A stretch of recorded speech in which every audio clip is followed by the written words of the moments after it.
I see. So if that's the case, I want to understand a statement that you made while you were on tour. I think this was when you went to the Ashanti region. Yeah. And you talked about the fact that you want to bring the sea or dredge the sea into Kumasi so that you can open up a port there to make it easier for the containers to reach there. I'm sure you've seen the reactions to that statement. Yeah. Are you surprised that people are interesting. reacting this way? I'm not surprised. I'm actually happy because, I was looking at, the national games to be a big thing, and then to have one statement made and it's kind of competing with the whole national games, it's a great trend, but I have to be able to explain myself to people to understand. Okay. My vision is not to come and sort of push or encourage people who are traveling out of this country to go and buy things and bring it back to sell.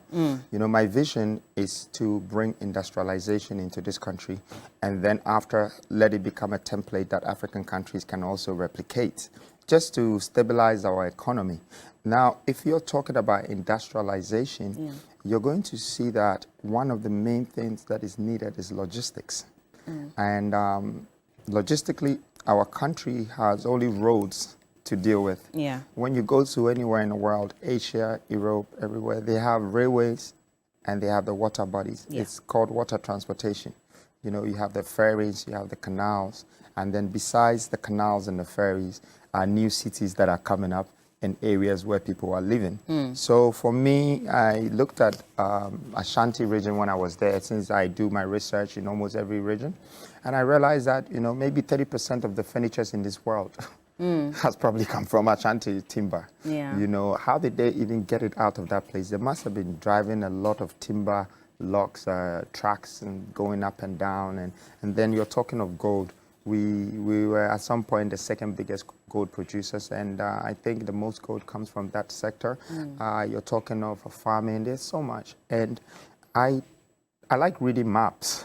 So, I've been doing it since I was a kid. Since I was 16, I found out that the Atlantic Ocean, the Indian Ocean, and the Pacific Ocean has surrounded Africa. So it makes it like an island as a continent, where I realized that people only cross the water to come to Africa to search for treasures, opportunities. So when I was looking at the map, when I was in Techiman, I discovered that they had river tunnel there. And the river tunnel goes all the way to the border. Okay, that's the map on the screen. Yeah, so you see it. Tunnel is somewhere there, and it goes to the end. You see Second D is there. And then when you come to this end here, you see that's tunnel there. Yeah. And tunnel comes all the way to the sea. Okay. So you just open it and it's connected. You just dredge it and it's connected. It becomes a pathway. It's been sitting there for hundreds of years. No one has connected it. Okay, but tunnel leads you to Techiman. Techiman is the biggest cocoa producer in the country. Where are their cocoa going? And if we're distributing it amongst 10 regions or even within the West African countries, you still need to connect it there. Okay. Now, on the way from Kumasi to Takrady, you will see River Pra and Oti. And you see these two rivers are very close and they connect. There's the Ankroba River, you see? Yeah. So they're all there, but we just haven't dredged to connect them. So when you look at Second D or Cape Coast, look at the Pra. It's connecting to Cape Coast. All that edge that you're seeing there, that black edge, is the sea. So that's what you meant by saying that you were going to bring the sea to Kumasi. Of course. But it was going to go through where? Techiman or where exactly? It would take the river bodies. It would take the water bodies. That's what dredging is about. The dredging has to meet another water. It's like you are taking debris and you're opening the space so the water can flow. And you might cut through a path to extend it. So some of it might have a little breakages, like you see where Pra is. Yes. Pra is coming all the way to Sikandi. And you see, if you see Pra, you see that it's crossing through Kumasi. But you see, it's not that easy to just connect, especially when we're dealing with Galamsey and the fact that most of our river bodies are, at the moment, in the worst state possible. So have you considered, and that's why a lot of people are asking what the feasibility studies are, have you looked at all that, looking at ways to clean up our river bodies even before you connect? That is the dredging. That is the investment, okay? We need to understand one thing. investment and development is key. Okay? And when I say investment and development, I don't just mean houses or businesses. When the investment we put in our people, the investment we put on our land, it can last us 500 years of returns, one investment. Now, people have done dredging in 500 BC. There were no excavators. Hard work. They moved, and the water crossed, and they joined. Egypt did it those days. And today, Egypt is one of the biggest, should I say, strongest economy in Africa. Because of the Suez Canal. Yes, it's connected. You open your country up. Now, God created all of these things and gave the human the brain, the natural things around us for us to decide ourselves how we can expand things, how we can make things work. When the English people were building their underground system, there were no excavators. They used chisels and hammers to do that. Today, we have a whole lot of excavators, and we're just sitting there and littering things into our water and throwing garbage into it, but we're not using it. I am talking about coastal transportation because the future of Ghana and Africa will be based on industrial revolution, and it's about to start. That is us making sure that we manufacture our resources so we don't go out there to buy it again. Because the people who are taking our resources, bauxite, we go back to China to buy aluminium and bring it back after they go and refine it. So I don't want that. I want to be able to introduce industrialization and let our children, let the nation, our country learn how to turn the bauxite material to alumina, and then from there to aluminium. This process, 1, 2, 3, can create 100,000 jobs in one plant or two plants. And I'll tell you why. Because this plant, they are robots. They work 24 hours. Meaning that people will start working 8-hour shifts. So you agree to the 24-hour policy? I don't agree to any 24-hour policy. I agree to a 24-hour shift if you have industrial power. I don't know any 24-hour policy you're talking about, but what I'm saying... What I'm talking about, I'm referencing what former President John Dramani Mahama said. What did he say? How do you understand what he said? Well, he says that we're going to ensure that the economy runs 24 hours. And so how did you understand that? You are saying that means that, I mean, just like we have in New York and the other places, yes, we're going to have businesses run 24 hours. So you don't have to wait till morning before you can go and even apply for a passport. How are you going to let... That is what you are saying something, and you're trying to refer me to him. But I'm saying that if somebody says something, they have to have an explanation how that 24-hour is going to... I'm giving you how 24-hour shift work is going to happen. It happens through industrialization, because it's a machine that is working 24 hours. If he said that, it's different. He did not say that, so I'm not referring to what he's saying. And I think that you have understood what he's saying without knowing how it's going to be done. No, you can't judge just because you're because I thought that's what you were saying. No, I was just asking so you're taking your words back. No, I'm not taking it back. I'm just asking you that, are you referencing what the former president had also said? I wouldn't be here saying what I don't know. I'm only talking about what I understand, and what I know is best in terms of industrialization. Because if people work from 8 to 6 and there's another person coming to take over the shift from 8 to 12 and 12 to 8 and it's going on and on. For me, my interest is the 3 ways of creating jobs. And so if the workers are 10,000 by 8 to 6, you have another 10,000 coming in after and after. So instead of creating 10,000 jobs, now it's 30,000 jobs. And I think this happens everywhere in the world that is well developed. They have their industrial areas and, they create a lot of things and they sell to the world. Let's go back to the issue about, dredging the sea into the other river bodies. Now, I'm monitoring some comments, and there's one who's saying that, but some of these water bodies serve as, drinking water for some communities, etc. Now, if you're trying to connect the sea to some of these bodies, of course, we know that the issue of salination also comes up. And that affects the livelihood of the animals that also drink from these water bodies. So can you explain that then? Because, first of all, what canals do a lot of things. There's irrigation system that comes out of it, so it helps farming. There is purification system that can come out of it, so it helps the nation. Because once you industrialize the connection, then you can do a lot of things with it. It's like industrializing cocoa and then making sure that the manufacturing processes become 3 or 4. We're going to find what to do with the waste of it, you know, and do different things with it. So it's the same thing that is going to happen with our water bodies when it's connected, because at the moment we are throwing things into it. It's deserted, it's left. It's not being used, it's not being run. People are not sailing through it. People are not driving through it. You know, it's like a road. If there are potholes and the road is busy, you have to fix it. You have to cover the potholes because the road is busy. It's the same thing with water. Once they start to use it, they service it. Okay. Okay, and I think we are running from industrialization as a country. We are running from it. This is the only thing that will save our economy. Once we connect this, I mean, look at the difference that it will make. If PRA and OT is connected, and then some sea from Sekondi is pushing the water towards Kumasi, and now Kumasi can have a vessel with 100 containers if they have to deliver something.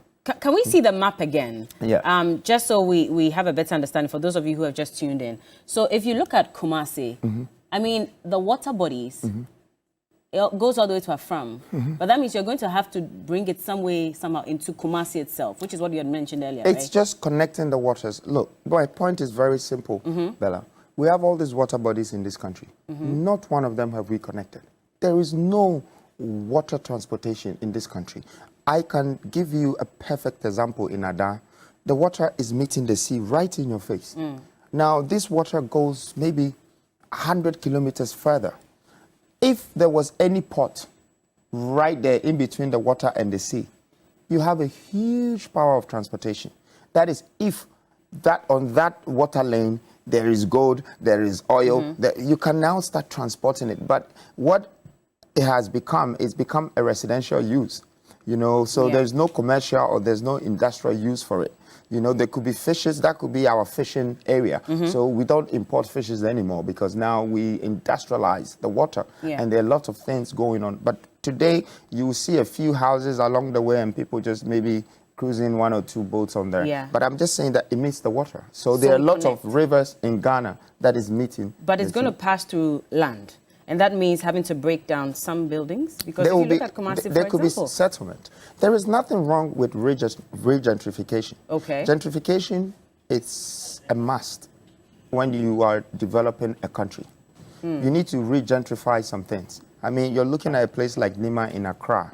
There is billions of dollars of development if we have to do a resettlement for them. Okay. That is by building a new community for the people in Nima and slowly developing that space in phases. You know, they do it in England, they do it in America. You go to somewhere like Hackney and then you come back 8 years, they've done the Olympics in that area, they've developed the place. One apartment is now 300,000 when the apartment used to be 50,000, you know. So definitely there will be settlements, you know, and it is very possible because it could be settlements for just like maybe 10 people, but the development would benefit millions of people. Have we put a cost to this? I wouldn't really want to talk about numbers because when you're not ready, it's like you have a vision, you know, you need action. If you don't have the action, then the vision is a mere So you're dream. not ready at the moment? I don't even... What I mean at the moment is, I mean, before you announce something like this, you'd expect that maybe there's a plan. Oh, feasibility studies have been conducted, so there's some document I know what to do it. Okay. But I'm saying that it would take me to be empowered to do so. I cannot go to a country and start connecting the water. But even before you make some promises, for example, you know, let's say free SHS, for example, before the president may have announced it, maybe he had a feasibility studies conducted, which is why we're asking, because at this point, you should be able to tell us that looking at how to connect these river bodies to the sea, etc., it might cost us ABC. It's not a promise, my dear. It's a purpose. It's a vision. I am saying that it is possible. I can do it by bringing the right professionals that understand dredging, mapping, you know, defensing, you know, because you need to create sea defenses, a lot of things. And then let the water flow. Then after that, you need to now create the coastal or the water transportation. That's another whole thing. So it's a process of things. It's not a project that would be a one-year project. Of course. Once I'm able to do 1 and 2, the other leaders would see that it has changed the economy and it's brought speed into our logistical path, and everybody will be interested to do so. For example, I mean, when you look on the map, you will see Volta Lake. It's a man-made lake, and it's one of the biggest. I mean, in fact, it's so big in the country. What are they using it for? People are just doing, you know, little fishing stuff in there. You know, we haven't connected the lake to anything. Look at it. It's connected to a farm. You know, it can go all the way. See how close it is to Kumasi. You know, so there are things that can happen in Kumasi, and we can transport it on the water to Volta, to Koforidua, to a lot of places. So we're still waiting for the feasibility studies, because again, when it comes to Ghanaians, I don't need to show Ghanaians feasibility studies when they cannot do anything about it. Okay, first of all, Ghanaians have money, but they might not know how to use it. They only borrow money to pay debts and to do roads, to create contracts. Okay, money needs to be invested, and there has to be returns. And so I believe that the government is supposed to have some kind of partnership with the private sector and not turn the private sector to contractors, because the private sectors in this country are contractors. But they're the ones who need their study, which is why I'm asking Sorry, for it. who So the need feasibility study that I'm talking about is not for every Ghanaian necessarily. Who would need the study? Of course, there's stakeholders who are supposed to conduct this exercise. So let's say the contractors in the country, of course, you would want their buy-in on this. You cannot on your own as a president decide that you're going to That is not what I'm saying. Look, if we as a nation believe that we have to fix our road, we don't need going to ask people permission that study the feasibility of this before I do the road. Okay, the cost of a road, when you bring foreigners to do it, is $1 million a kilometer. Yeah. That is the price. It's the same thing when you're building a house. It's $200 or $500 per square meter.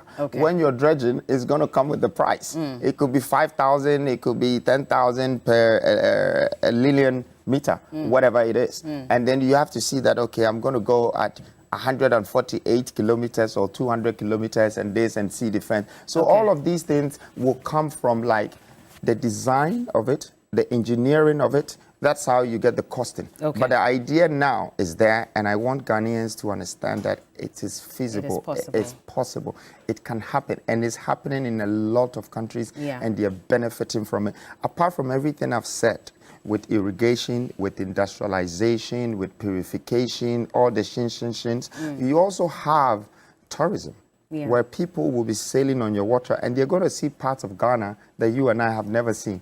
Good, beautiful landscaping and all of that that we have deserted for a long time. So there are a lot of great opportunities with such an idea. And it just, the media also sometimes, you know, they like a headline that would be so controversial and, you know, it's like, you know, get people to bash you a little bit. It's nice. Not necessarily. I mean, I think so far what has gone around is what you have said, which is why we're also now borrowing into it. But in terms of priority, would you say this is priority? I've listened to Ghanaians say that we lack adequate hospitals. Our hospitals are not even equipped to global standards. Our education is also in shambles. We have students who are learning under trees. Jobs, which you have said already, that's also another major problem. Our roads are bad. We're even grappling with developing a railway system. So these are things that are low-hanging fruits that we should tackle before even coming up with ideas such as this. So for you, what is your priority? Well, first of all, my priority is industrialization. You see, I don't see why you're going to build a hospital first without thinking of the factories that will give the people the jobs, that will give them the average salary that will make them be able to afford for the hospital bill. Okay, that's the mistake we're doing. We go and build like low-income housing, 1,500 homes in a place, and then we don't put a factory there. We don't put places that the people who are living in the low-income housing can just walk to work. But they go and live there, and they have to take a car 22 kilometers away from where they live, and they spend an hour and a half to 2 hours on a small single road. So in a day, they travel 44 kilometers, and they lose 4 hours of their time. Okay? Now, this guy, within 8 years, he would have spent the money that he bought the low-income house with on transportation and on time. More than that, he would have lost already. So we need the first important integrations first, and it would automatically attract these things. You see, when people are going to, if I'm going to build a university in let's say Takrady, I have to know that, first of all, they're like 500,000 workers, you know, and I have to study their returns, their average salary. And then I have to be able to tell that, okay, there is like $1 billion circulating in this 4-kilometer square or this 5-kilometer square. And the demand for hospital or university is there. So then my returns of my investment is guaranteed. But if I have to go and put a hospital there and people are begging and they bring them and they're dying and they don't have money, the business cannot work, which is what is happening in Ghana now. People are going to Kolebu, they don't have the money because they take 1,000 or 2,000 cedis a month. And then out of that, their taxes, snakes, so many things out of it.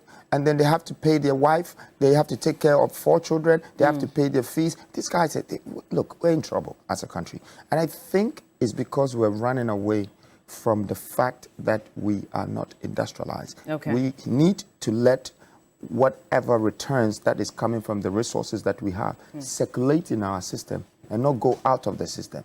Okay.